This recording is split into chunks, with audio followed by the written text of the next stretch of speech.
Student loans. Let's talk about what nobody else wants to talk about when it comes to student loans. We know that student loans can be a great tool when needed to help us through post secondary education.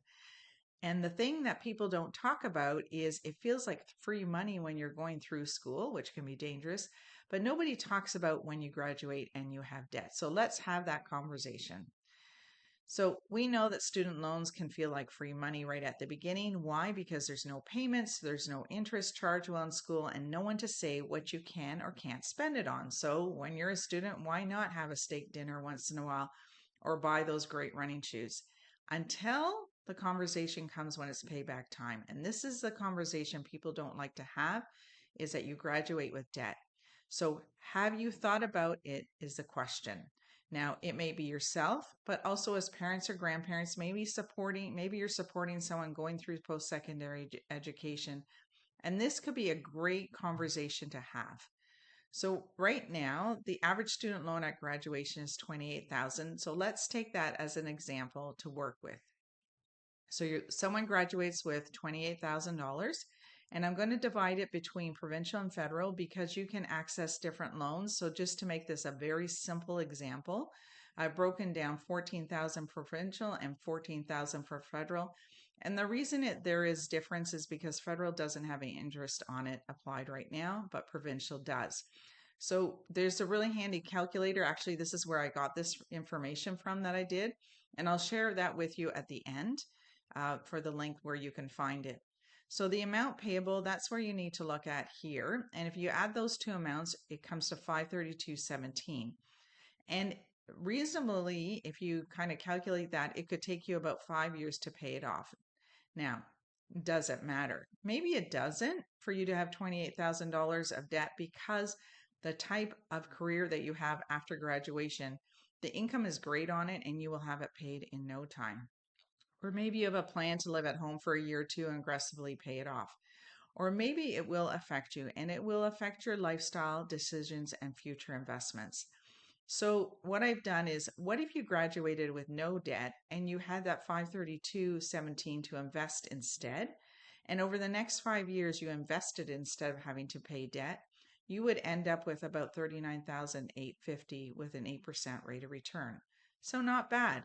But you could say, well, I'll just pay off the debt and then I'll start in another 5 years, I'll start investing. Well, if someone started at the time that they finished university, or as opposed to someone who started 5 years later, the one who started right at the beginning, they would after 10 years have 97,622.39. And the idea here is just so that you can see, so you can go in kind of eyes wide open when you're borrowing and the effect that it can have when you have to pay things back. So the idea is run your numbers. So run your numbers if you have some numbers that you need. For example, say you're going to be short 5,000 every year, and that's going to be 20,000 that you will end up with debt at the end of the 4 years. Run your numbers with that calculator that I'm going to provide for you. Know your rate of return. So if you're going to school for a certain career or position, make sure you know what kind of income that's going to have for you so it makes sense for you to borrow money. And then make a budget and stick to it. Review it monthly and maybe do some extra due diligence whenever you receive the extra money that you're going to receive from your student loans at that time. And you will be very, very happy after graduation when you have a lower amount of debt or no debt than a large amount of debt. I see debt a lot as a mortgage broker doing applications, and it can sometimes also affect what people qualify for, but it's not uncommon for debt to be 20, 25, even 50,000. So really take some time and think about it. Now, if you do have to take on some debt, that is okay, but just make sure you do your due diligence on running the numbers and think about I've kind of listed a few things here, and of course you can stop the video and look through it if you like.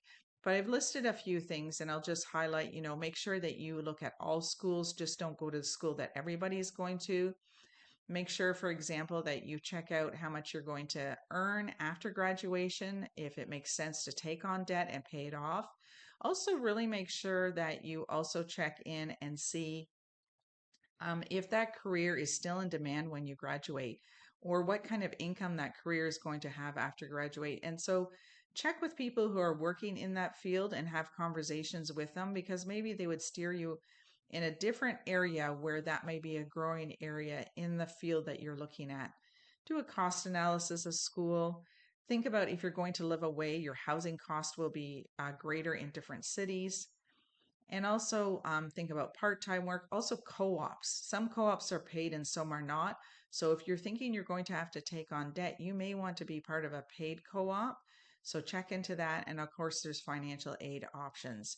So this is not to discourage you from going to post-secondary education or for your child or grandchild, but it's to go in and be aware that when you take out debt, it needs to be paid off, and just to think about that also and how that will have effect on the finances after graduation. So there's a student loan repayment estimator, the calculator I use. I will post it in the link below so that you have access to it. Until next time.